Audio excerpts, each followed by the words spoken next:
Assalamualaikum warahmatullahi wabarakatuh.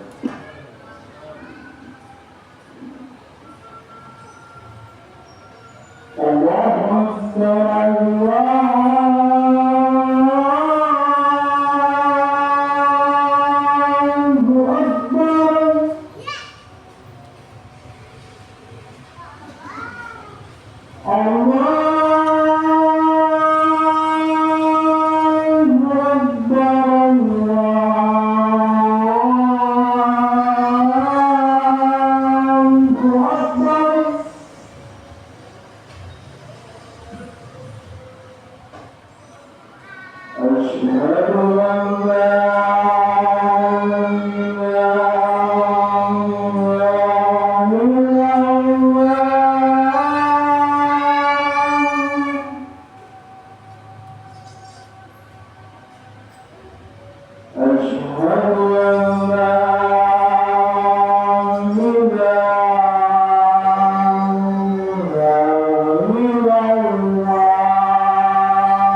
Innal hamdalillah nahmaduhu wa nasta'inuhu wa nastaghfiruh wa na'udzu billahi min shururi anfusina wa min sayyiati a'malina may yahdihillahu fala mudilla lahu wa may yudlil fala hadiya lahu. Asyhadu an la ilaha illallah wahdahu la syarika lahu dzul jalali wal ikram wa asyhadu anna nabiyyina Muhammadan abduhu wa rasuluh. Allahumma shalli wa sallim wa barik ala Muhammadin wa ala alihi wa ashabihi wa man tabi'ahum bi ihsani ila yaumiddin. Faqala Allah ta'ala fil Qur'anil azim, a'udzu billahi minasy syaithanir rajim. Ya ayyuhalladzina amanu taqullaha haqqa tuqatih wa la tamutunna illa wa antum muslimun.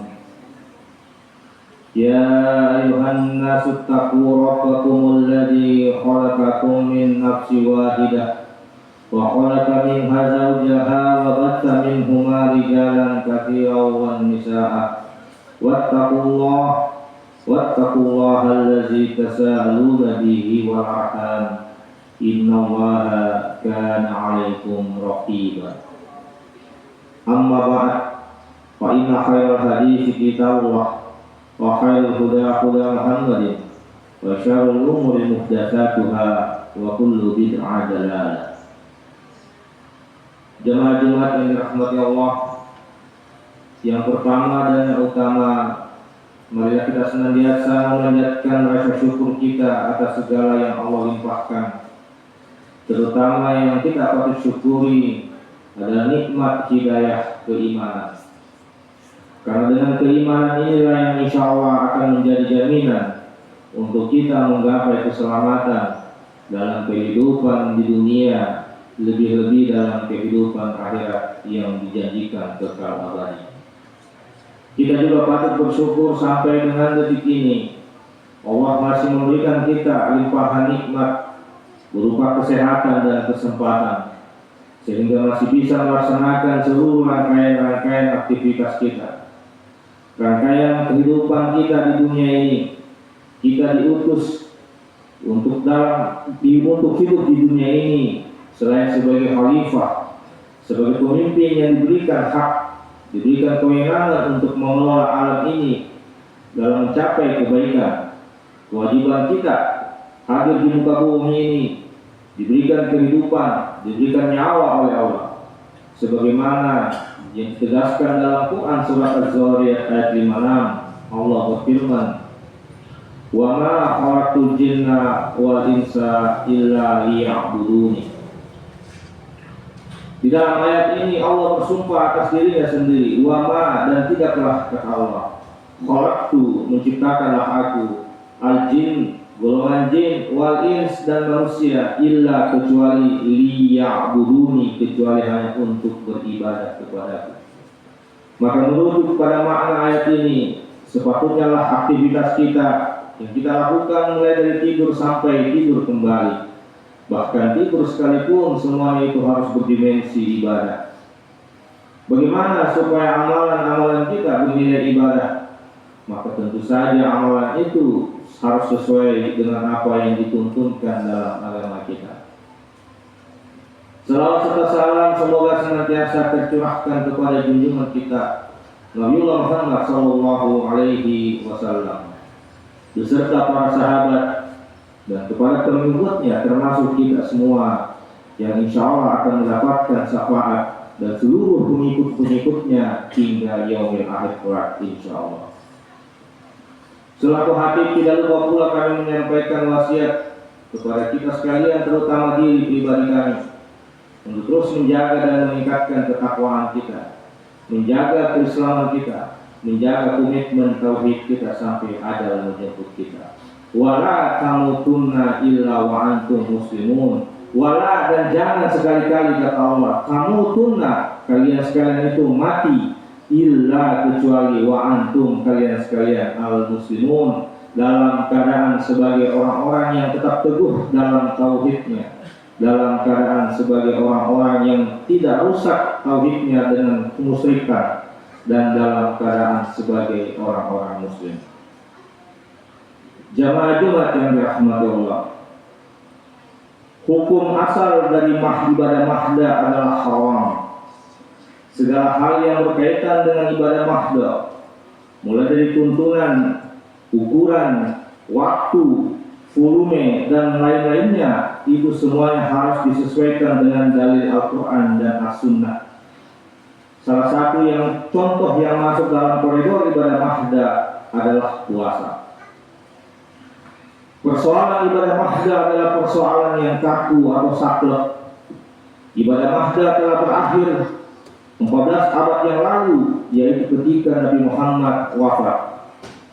Setelah Nabi Muhammad wafat, seluruh rangkaian ibadah mahda stop. Kita tidak boleh menambah dan tidak boleh mengurangi dari apa yang diamalkan atau yang dicontohkan atau yang diarahkan atau yang dituntunkan oleh Rasulullah Shallallahu Alaihi Wasallam. Menambah atau mengurangi ibadah mahdoh itu sama saja dengan kita berpendapat, sama saja kita menuduh bahwa Rasulullah tidak lengkap dalam memberikan risalahnya. Jangan sampai kemudian kelak di hari kiamat Rasulullah bertanya tentang amalan kita, tentang amalan ibadah mahdoh kita yang kita tambah-tambahi dan kita kurangi, padahal tidak pernah dicontohkan atau diperintahkan oleh Rasulullah Sallallahu Alaihi Wasallam. Membahas tentang ibadah puasa, maka tentu juga harus kita mencontoh sebagaimana yang diamalkan oleh Rasulullah Sallallahu Alaihi Wasallam. Apalagi puasa yang disematkan pada tanggal-tanggal atau waktu tertentu, maka sejatinya kita sedang memasuki syariat Islam dengan ranah ibadah mahdoh, yakni ibadah yang dilaksanakan dengan tata cara yang telah tuntas di masa Nabi dan tidak mengalami perubahan meski berkembangnya zaman, kecuali sebab syar'i yang mengharuskan dan berdasarkan keputusan atau ijtima' para ulama. Rasulullah SAW dengan tegas memberikan sabdanya sebagaimana yang diriwayatkan oleh Imam Muslim, "Man amila amal laisa alaihi amruna fa huwa raddun." Barang siapa yang mengamalkan sesuatu yang tidak pernah kami amalkan, kata Rasulullah, maka sesungguhnya amalan itu raddun atau tertolak.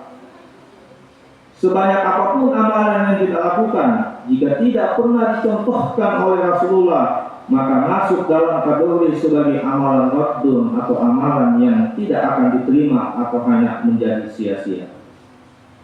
Jamaah-jamaah yang dirahmati Allah, sekarang telah memasuki bulan Sya'ban.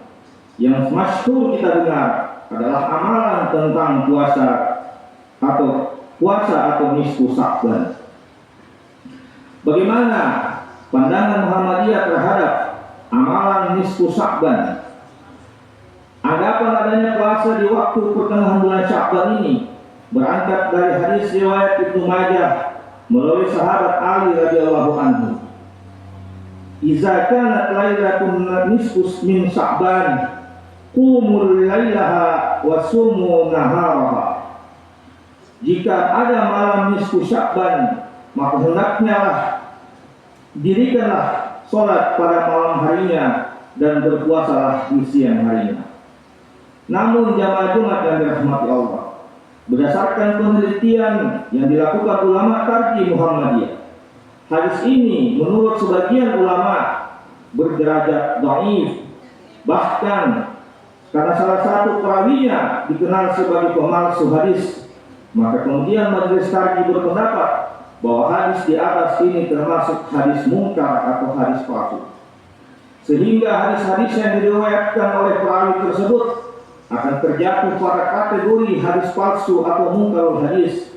Karenanya hadis ini tidak dapat dijadikan hujjah atau sandaran hukum dalam beramal. Namun begitu, terdapat beberapa hadis tentang puasa di bulan Sya'ban menurut riwayat Bukhari dan Muslim dari sahabat Aisyah radhiyallahu anha yang berbunyi bahwasanya Aisyah pernah berkata, Rasulullah berpuasa hingga kami menyangkanya ia berbuka, dan berbuka hingga kami menyangkanya ia tidak berpuasa. Aku tidak pernah melihat Rasulullah menyempurnakan puasanya 1 bulan penuh kecuali di bulan Ramadan, dan aku tidak pernah melihat Rasul memperbanyak puasanya daripada berpuasa di bulan Sya'ban. Ada pula hadis yang diriwayatkan oleh Imam An-Nasa'i yang berbunyi, salah satu dari kami biasa berbuka di bulan Ramadan. Aku tidak mampu untuk mengqada puasa tersebut hingga masuk bulan Sya'ban. Rasulullah tidak berpuasa di bulan manapun seperti yang beliau berpuasa di bulan Sya'ban. Beliau berpuasa sepanjang bulan itu kecuali sedikit saja. Dua hadis di atas menggambarkan bahwa Rasulullah SAW melakukan puasa di bulan Sya'ban. Pertama, terkadang sebulan penuh. Yang kedua, terkadang tidak penuh namun tetap terhitung banyak dibandingkan pada bulan-bulan lain. Sehingga apabila dua kesimpulan tersebut menggunakan paradigma Jama'u wa at-taufiq, maka tercantum dua hal. Pertama, jika seorang muslim hendak puasa Sya'ban, maka dapat melakukannya dengan puasa 1 bulan penuh. Dan kedua, jika seorang muslim hendak melakukan dengan tidak sebulan penuh, tetapi ingin memperbanyak puasa di bulan Sya'ban, maka dapat melakukan puasa-puasa sunnah yang telah ada, seperti Senin Kamis, Ayyamul Bid, dan atau bahkan puasa Daud. Dan bukan bermakna membuat puasa Sya'ban sendiri, seperti pekan penuh dan seterusnya. Selain itu, terdapat tinjauan lain terkait hadis riwayat An-Nasa'i di atas yang menggambarkan Rasulullah berpuasa penuh selama bulan Sya'ban. Hal ini perlu adanya tinjauan lebih lanjut, karena kebiasaan orang Arab yang sering mengatakan semalaman penuh, padahal realitanya hanyalah sebagian malam saja. Hal ini dikatakan untuk menggambarkan bahwa hal tersebut dikerjakan dengan jumlah yang banyak, namun tidak menunjukkan pada bilangan yang bulat atau 1 malam secara mutlak. Jamaah Jumat yang dirahmati Allah, olehnya itu pandangan Muhammadiyah meyakini bahwa tidak ada ibadah khusus dalam nisfu Sya'ban, seperti puasa di tengah bulan saja, yasinan atau kegiatan-kegiatan lainnya. Apa yang ada hanya anjuran Rasulullah SAW kepada umat Islam untuk memperbanyak puasa tanpa harus ditentukan waktu-waktunya. Muhammadiyah selalu berhati-hati dalam menetapkan hukum ibadah, menyandarkan seluruh pendapatnya pada ilmu dan menyandarkan pada Al-Quran dan As-Sunnah. Hasilnya cukup jelas. Tidak ada satupun ayat Al-Quran yang memerintahkan pengkhususan amal-amal pada malam nisfu Sya'ban. Memang ada sejumlah riwayat tentang keutamaan malam nisfu Sya'ban. Namun para hadis menilai mayoritas hadis nisfu Sya'ban tersebut berkualitas dhaif atau lemah. Bahkan sebagian riwayat itu terindikasi palsu atau hadis mungkar. Muhammadiyah melalui majelis kaji memegang prinsip bahwa hadis lemah tidak bisa dijadikan landasan atau hujjah dalam ibadah mahdoh. Olehnya itu, hukum nisfu Sya'ban menurut Muhammadiyah menegaskan tidak adanya syariat ibadah khusus di malam itu. Menyadarkan ritual pada hari lemah tentu akan berisiko mencederai kemurnian ajaran Islam. Jamaah Jumat yang dirahmati Allah, membedakan bid'ah dan sunnah pada nisfu Sya'ban. Muhammadiyah mengajak umat untuk jeli membedakan antara bid'ah dan sunnah berdasarkan kajian-kajian di atas. Maka kemudian majelis kaji merumuskan 3 poin penting. Yang pertama, tidak ada ritual khusus. Islam tidak mensyariatkan ibadah spesifik pada malam nisfu Sya'ban. Hal ini mencakup sholat dengan jumlah rakaat tertentu atau doa dengan redaksi yang baku. Batasan bid'ah mengkhususkan waktu dan tata cara ibadah tanpa dalil yang sahih masuk dalam kategori bid'ah.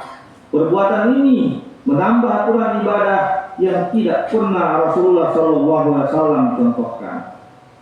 Amalan umum tetap boleh, bahwa Muhammadiyah tidak melarang umat untuk beribadah di malam tersebut secara mutlak.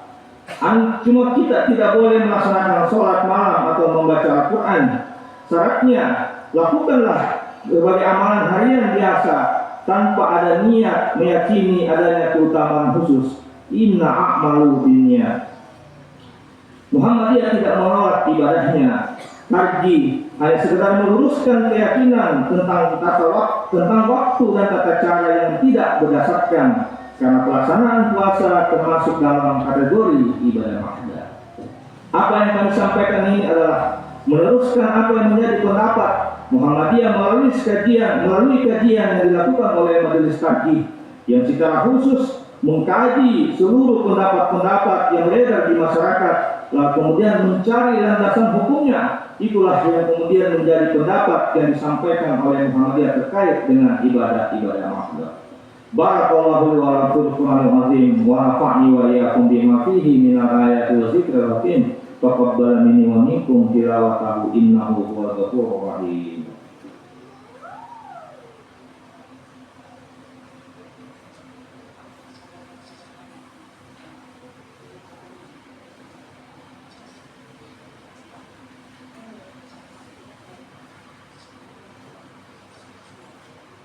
Alhamdulillahilladzi arsala rasulahu bil huda wa dinil haqq liyuzhirahu 'ala dini kulli wa kafa billahi shahida.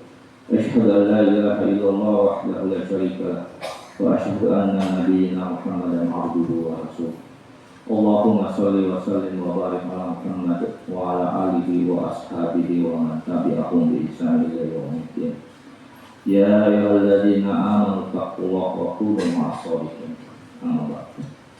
Jamaah Jumat yang dirahmati Allah, melalui maklumat yang diterbitkan oleh pimpinan Pusat Muhammadiyah telah ditetapkan bahwa tanggal 1 Ramadan 1447 Hijriah jatuh pada hari Rabu 18 Februari 2026. Insya Allah seluruh amal usaha masjid yang dikelola oleh Muhammadiyah sudah akan melaksanakan tarawih pada hari Selasa tanggal 17 Februari dan akan berpuasa pada tanggal 18 Februari.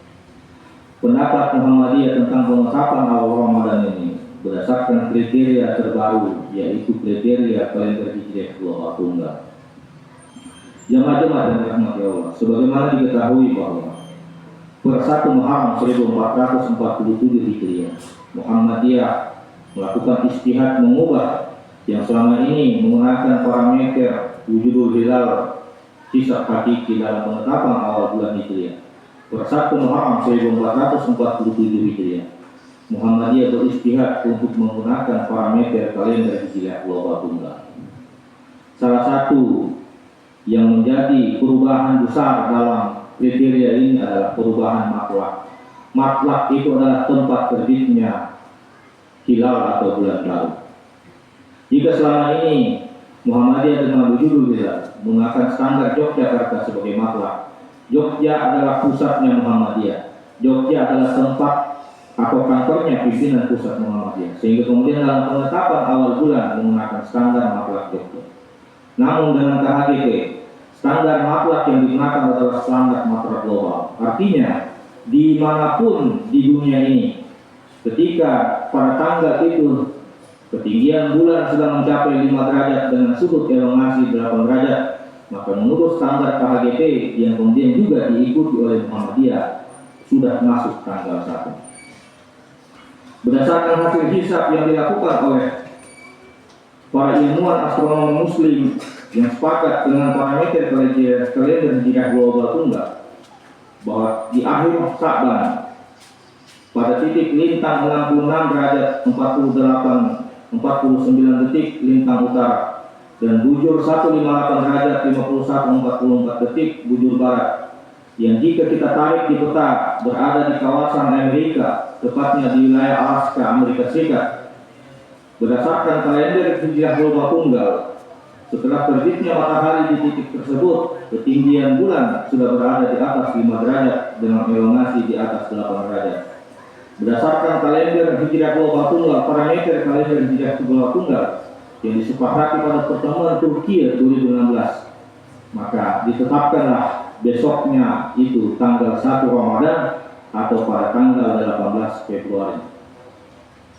Jika melihat ketinggian bulan matlak Jakarta yang menjadi standar penentuan tinggi bulan oleh teman-teman yang melakukan ruqyah, kemungkinan tahun ini akan ada perbedaan dalam awal Ramadan. KHGP menetapkan 18 Februari sebagai tanggal 1 Ramadan. Jika melihat analisis bulan pada tanggal itu, kemungkinan bulan tidak akan terlihat karena ketinggiannya tidak mencapai derajat yang memungkinkan untuk dilihat secara kasar. Maka kemungkinan teman-teman ruqyah itu akan mengistimewakan Sa'ban menjadi 30 dan akan memulai puasa pada tanggal 19 Februari.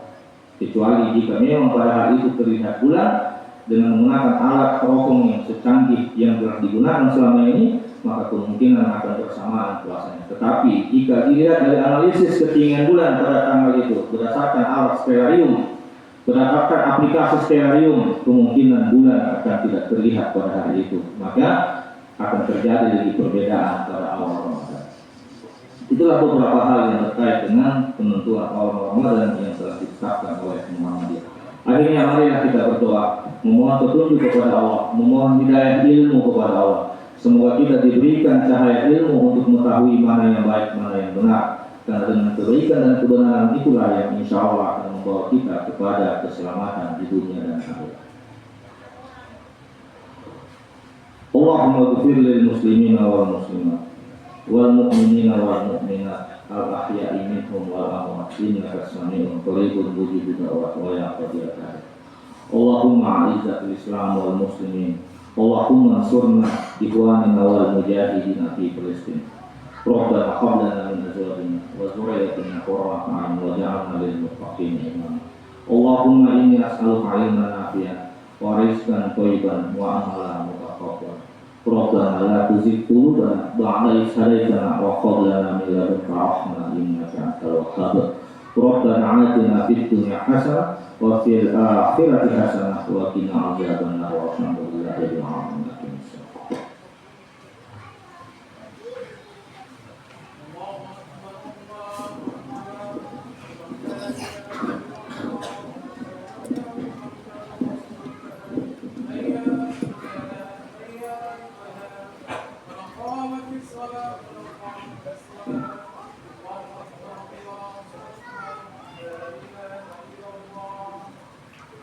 So suku pemerintah atas di atas suku pimpinan sekolah diluruskan dirapatkan. Allahu Akbar.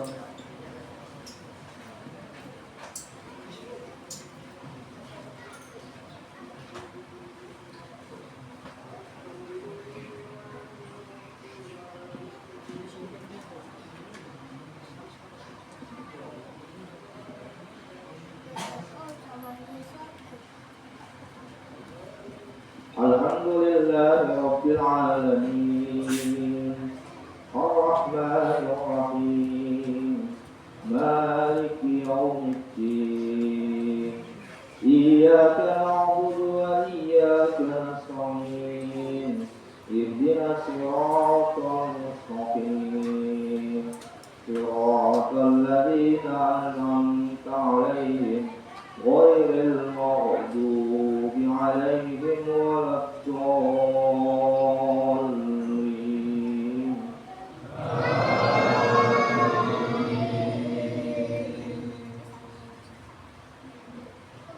Ara'aital ladzi yukadzibu bid-din, fadzalikal ladzi yad'ul yatim wa la yahuddu 'ala ta'amil miskin. Fawailul lil musallin alladzina hum 'an salatihim sahun alladzina hum yura'una wa yamna'una al-ma'un. Allahu Akbar.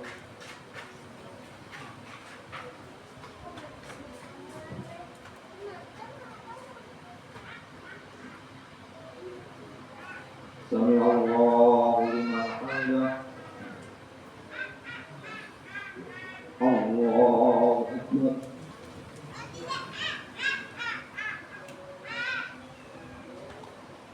Allahu Akbar.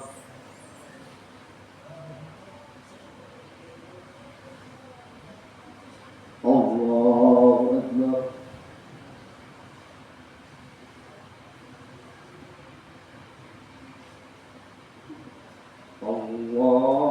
Allahu Akbar.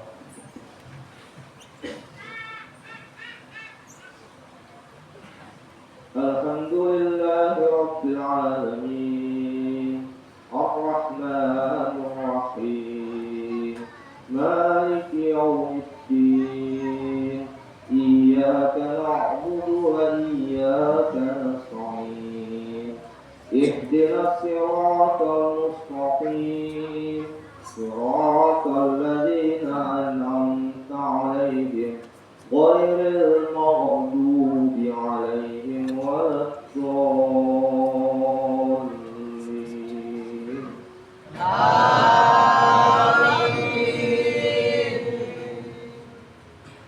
Li'ilafi Quraisyin ilafihim rihlatash shita'i was-sayf falya'budu rabb hadzal bait alladzi at'amahum min ju' wa 'amanahum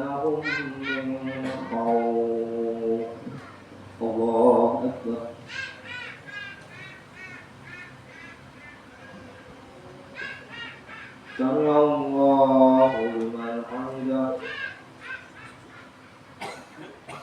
الله أكبر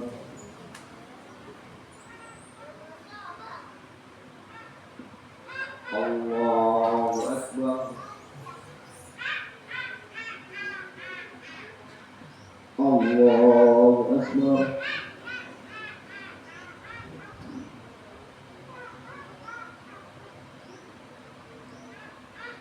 الله أكبر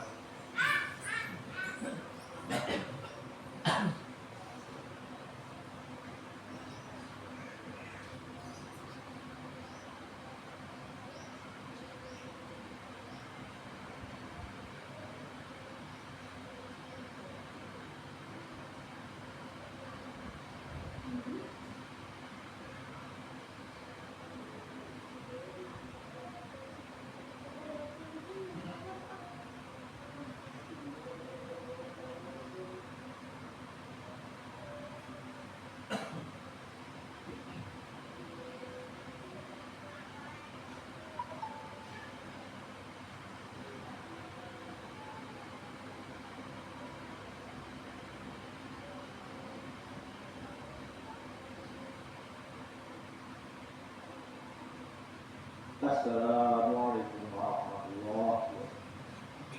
Assalamualaikum warahmatullahi wabarakatuh.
Oh iya.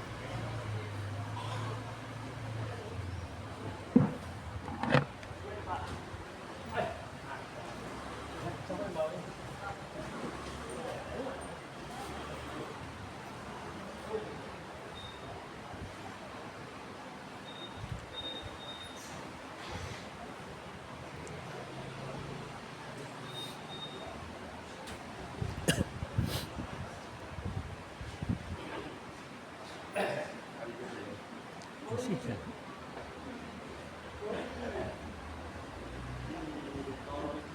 Mari. Mari.